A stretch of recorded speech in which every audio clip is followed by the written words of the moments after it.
अस्सलाम वालेकुम dear students. आज हम अरिथमेटिक मीन के बारे में पढ़ेंगे।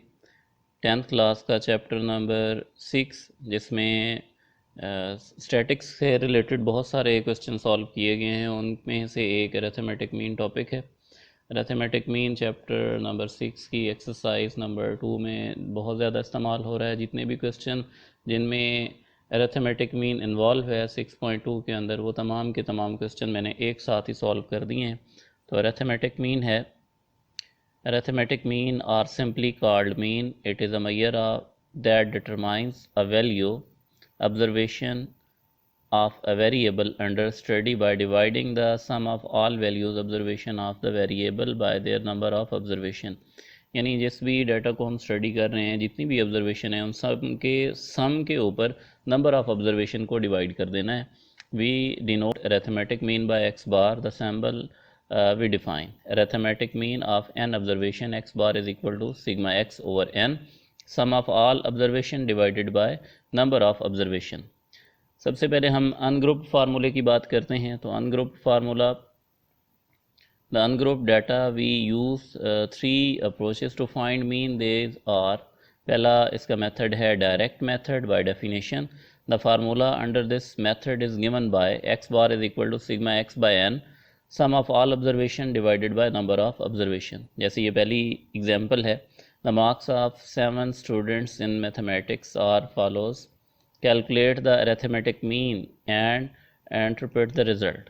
तो सबसे पहले अगर देखें तो हमारे पास नंबर ऑफ़ स्टूडेंट्स दिए हुए हैं और उसके बाद मार्क्स दिए हुए हैं। तो हम यहाँ पर सबसे पहले डिफ़ाइन कर लेते हैं कि late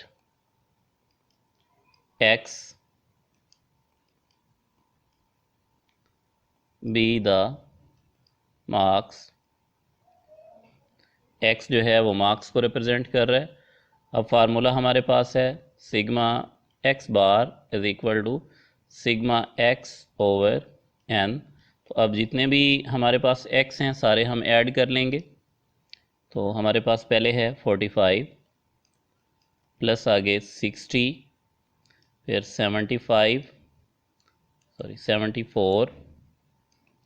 plus 58 plus 65 plus 63 plus 49 over, अब नंबर ऑफ़ ऑब्जर्वेशन काउंट करें तो 1 2 3 4 5 6 7 है।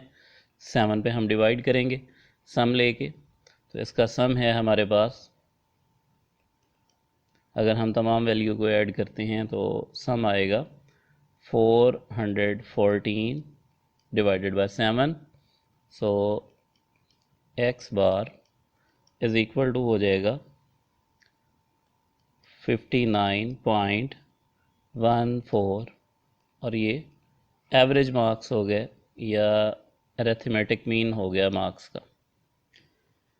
इसी तरह एक्सरसाइज 6.2 में भी क्वेश्चन है, find the arithmetic mean by method for the following data. हमने जो मेथड सिंपल मेथड यूज़ किया है, इसी मेथड को यूज़ करते हुए हमने अरिथमेटिक मीन फाइंड करना है इस डाटा का भी। तो अगर हम डाटा देखें तो पार्ट नंबर 1 के अंदर जो डाटा गिवन है वो है 12 14 17 20 24 29 35 और 45। तो हम यहाँ पर एक्स बार फार्मूला लिखेंगे, x bar is equal to sigma x over n. ये हो जाएगा 12 plus 14 plus 17 plus 20 plus 24 plus 29 plus 35 plus 45 divided by n. N है हमारे पास 1 2 3 4 5 6 7 8 8 है। जब हमने इसका सम लिया तो हमारे पास आंसर आ गया 196 डिवाइडेड बाय, हम 8 पे डिवाइड करेंगे इसको। 8 पे डिवाइड करने के बाद हमारे पास इसका आंसर आता है 24.5। इसके बाद इसी का सेकंड पार्ट है, इसमें भी इसी तरह ही हम लिखेंगे sigma x is equal to x bar is equal to sigma x by n. सबसे पहले वैल्यू हमारे पास मौजूद है 200 plus 225 plus 350 plus 375 plus 270 plus 320 और प्लस एंड पे है 290। तो divided by number of observation है 1 2 3 4 5 6 7। अब इसका सम देखें तो हमारे पास बनता है 2030 ओवर 7, डिवाइड किया 7 पे, तो हमारे पास आंसर आ गया x bar is equal to 290। इसके बाद है इनडायरेक्ट और shortcut method. There are two approaches under direct method. These are used to find when data set consists of large number of the values. The formula used under direct method: x is equal to a sigma d over n, x is equal to a sigma u over n multiplied by h, where d is equal to xi minus a is any assumption value x called assumed or provincial mean. Ui is equal to xi minus a over h. H is the class interval size of unequal interval. ये आगे पहले उसने method use किया है, example को इस्तेमाल करते हुए फर्स्ट मेथड यानी डायरेक्ट मेथड यूज़ कर लिया है। The salaries of 5 teachers are followed. Find the mean salary using the direct and indirect method and compare the result. 11,500, 12,400, 15,000, 14,500 and 14,800। Direct method में sigma x bar is equal to sigma x over n आ जाएगा। तो N देखें 5 है, 5 salaries हैं और ये sigma जो है इनिशियल 1 से 5 तक लगा हुआ है। पहली है 11,500 प्लस 12,400, 15,000 और 14,500, 14,800 ओवर 5, ये बन गया 68,200 डिवाइडेड बाय 5, 13,640 रुपीज़। ये आंसर आ गया हमारा। इसी तरह अगर हम ए लेट कर लेते हैं 13,000 तो डी इज़ इक्वल टू हो जाएगा एक्स आई माइनस 13,000। तो ये डी हम यहाँ पर फाइंड करेंगे। 11,500, अगर हम 11,500 में से 13,000 सब्ट्रैक्ट करें तो माइनस 1,500 आंसर आ जाएगा। इसी तरह 12,400 से 13,000 सब्ट्रैक्ट करें तो माइनस 600, 15,000 में से 13,000 सब्ट्रैक्ट करें तो 2,000, 14,500 से 13,000 सब्ट्रैक्ट करें तो 1,500, 14,800 से 13,000 सब्ट्रैक्ट करें तो 1,800 रुपीज़ बच गए। अब हम इन सब का सम ले लेंगे। Sigma d is equal to 3,200 बन गया और इधर सिग्मा एक्स आई जो है वो 68,200 बन गया। इसी तरह अगर u वाला फार्मूला हम यूज़ करना चाहते हैं तो हम अपनी तरफ से h जो है वो 100 एज्यूम कर रहे हैं। तो हम यहाँ पर जो हमारे पास आंसर आया है 1500, इस पे 100 डिवाइड करेंगे तो आंसर 15 आ जाएगा। 600 पे 100 डिवाइड करें तो 6, 2000 पे 100 डिवाइड करें तो 20, 1500 पे 100 डिवाइड करें तो 15, 1800 पे 100 डिवाइड करें तो 18 और इसका सम आ जाएगा 32। By using direct method a plus sigma D/5 ये फार्मूला था, A 13,000, D हमारे पास सम ऑफ D आया 3200/5, 3200/5 करेंगे तो 640 बन जाएगा, इसको 13,000 में ऐड करें तो 13,640 रुपीज़, आंसर फिर वही आ गया।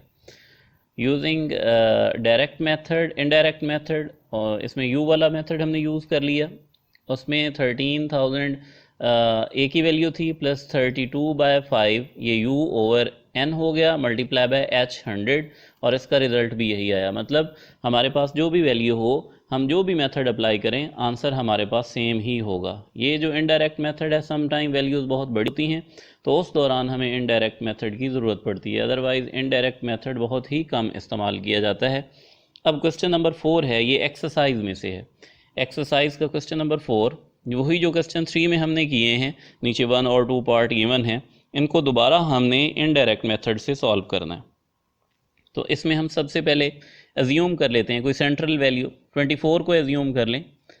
Late a is equal to 24, तो x हमारे पास है, अगर हम इसको देखें तो x है हमारे पास 12, 12 के बाद 14, 14 के बाद है 17, 20, 24, 29, 35,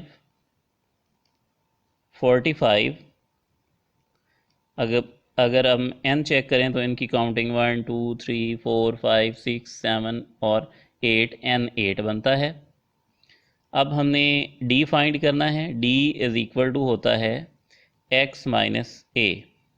x है हमारे पास 12, 12 माइनस 24 इज इक्वल टू -12 हो गया, ऐसे ही 14 माइनस 24 इज इक्वल टू -10 हो गया, 17 minus 24 is equal to -7, 20 minus 24 is equal to -4, 24 minus 24 is equal to 0, 29 minus 24 is equal to 5, 35 minus 24 is equal to 11 हो जाएगा, और ऐसे ही 45 माइनस ये जो हमने लेट ए किया था 24, ये सब्ट्रैक्ट किया तो आंसर आ गया 21।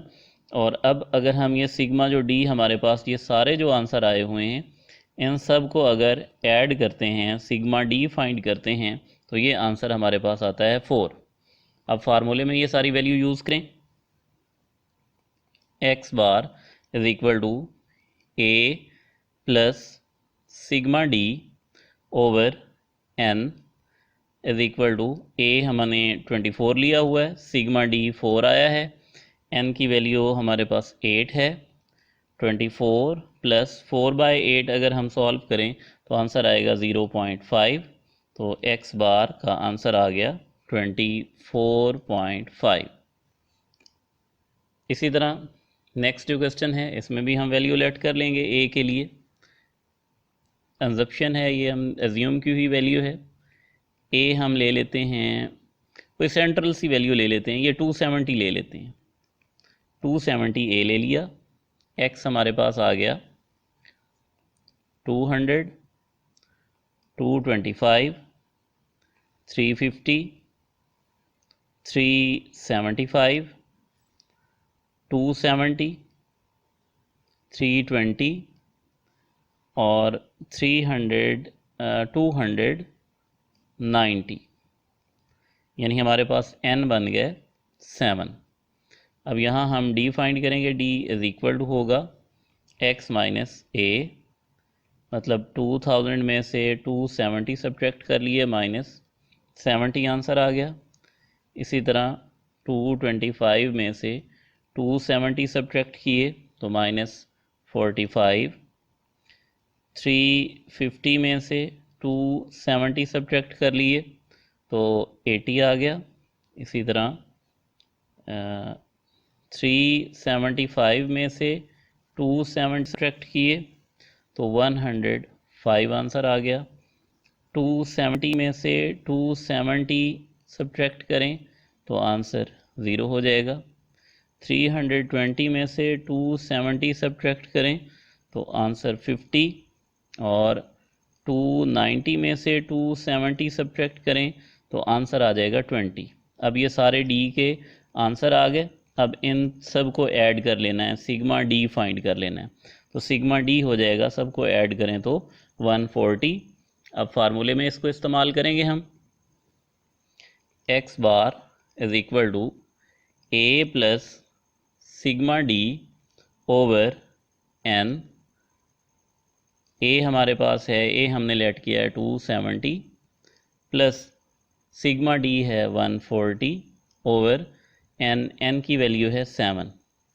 तो 270 प्लस 140 पे 7 जब डिवाइड करेंगे तो 20 आंसर आ जाएगा। तो हमारा आंसर आ गया 290।